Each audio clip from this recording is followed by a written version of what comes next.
المأمون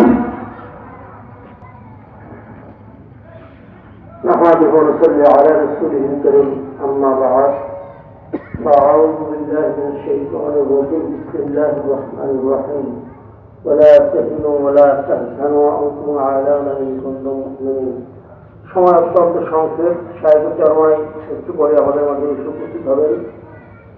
সাহেবরাজ বন্দর থানা কর্তৃক আয়োজিত আজকের এই সম্মেলনের সম্মানিত সভাপতি প্রধান অতিথি উপস্থিত নেতৃবৃন্দ, ভাইয়েরা আমার, বর্তমানে বাংলাদেশের সামাজিক যে অবস্থা, রাষ্ট্রীয় যে অবস্থা, সার্বভৌমত্বের যে অবস্থা, ধর্মীয় যে অবস্থা, প্রত্যেকটা অবস্থা অত্যন্ত নাজুক। আমি শুধু এক লাইনে সংক্ষেপে এতটুকু বলতে পারি, বাংলাদেশের সামাজিক অবস্থার যে কাঠামো সেটা ভেঙে পড়েছে।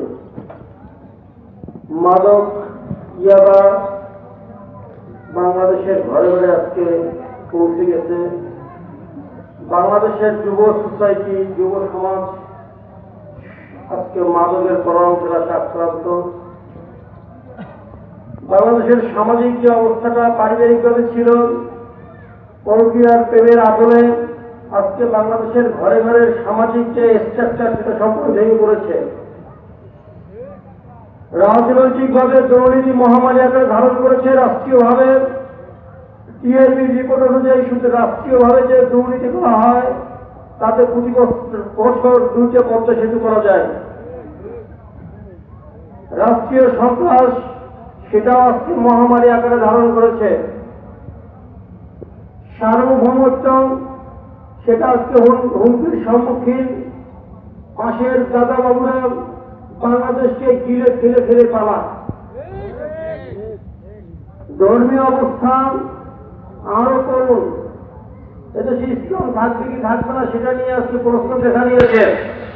নাস্তিক মোর্চাটা নতুনভাবে আস্ফালন শুরু করেছে। এই অবস্থায় বাংলাদেশের সমাজকে রক্ষার জন্য, বাংলাদেশের রাষ্ট্রীয় ব্যবস্থাকে রক্ষার জন্য, বাংলাদেশের সার্বভৌমত্বকে রক্ষার জন্য, সর্বোপরি বাংলাদেশের ধর্মীয় অস্তিত্ব টিকিয়ে রাখার জন্য ইসলামী আন্দোলন তথা পীর সাহেব চরমাই